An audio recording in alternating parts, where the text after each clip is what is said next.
Oh, please, let go of me. Please, don't kill me. Oh, don't kill me, please. Oh.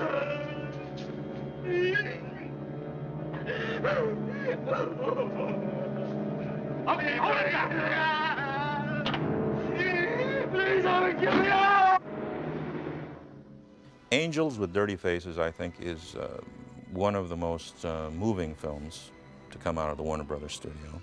Fortunately, with Angels with Dirty Faces, now the gangster cycle, which we'd had in the early 30s with The Public Enemy, Little Caesar, so forth, now it's having a renaissance because there were times when the Production Code Administration really got teeth in early 1934 when gangster movies were no-nos.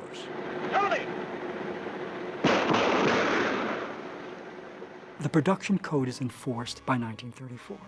The Legion of Decency is in 1934, the Catholic voice, the R-rating films, and gangster films are landing in a B and a C category. B, morally objectionable in part for all, and C, condemned for all. So you risk losing the Catholic audience. You can risk losing box office. You had governments, city governments that would censor films, state governments, and it was, it was chaotic. Warner Brothers, which had been the home of gangster films, stopped making them. So to meet the outrage here from the public, let's make stories about lawmen fighting, and what is more, capturing gangsters. And Warner Brothers is the lead, G-Men. I'm leaving tomorrow morning. That puts me on the other side of the fence from you, Mac. That's where you ought to be. Yes, but they're out to get you. You and everybody else in your racket. And if they assign me to go after you, I've got to use everything I know about you. You got to play ball with them, Brick. Go to it. But now comes 1938, and Cagney had been away from Warner Brothers in one of his many contract disputes. And he'd been with a small studio, Grand National, where he got a percentage of the profits. And slated was Angels with Dirty Faces. But then he went back to Warner's, as he did on many occasions. And of course, he had an adjustment with his contract and so forth. So they took the property and shifted it over to Warner Brothers, Angels with Dirty Faces. And of course, it was playing into the whole forces that told Warner Brothers to clean it up by the very title of the movie. This movie is called Angels with Dirty Faces. Angels, God, heaven, it's there.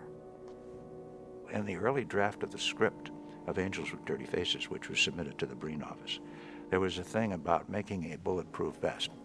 Cut that. Details about the kidnapping.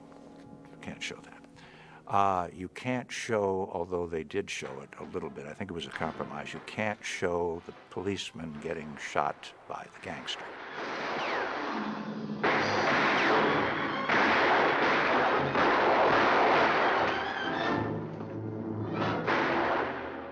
You can't have the gangster using the Tommy gun, the machine gun. You can't have him being too much of a hero to these kids unless you work it out at the end. There was still the concern that children would see these gangsters and emulate them. So when a character was being punished, it wasn't enough for Joseph Breen just to have him punished.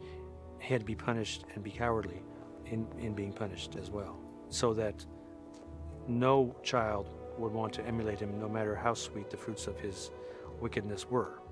So the script is being rewritten and built up.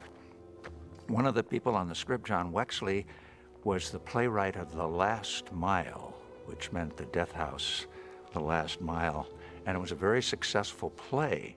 Warner Brothers now made gangster films that talked about the conditions that brought the gangster about, the society, the culture, American society, American culture that became the big city culture. What the problems in big city culture that brought about a kind of cat, a dude, a monster, like a gangster. They were like sociological studies. This, of course, was one of the biggest productions of Warner Brothers in several years. In fact, they brought in all of these hurdy-gurdies and 56 different fruit wagons, which were actually full of real fruit. At the end of the day, they would take the fruit and they would bring it into LA and give it away to the poor. That's the kind of attention to detail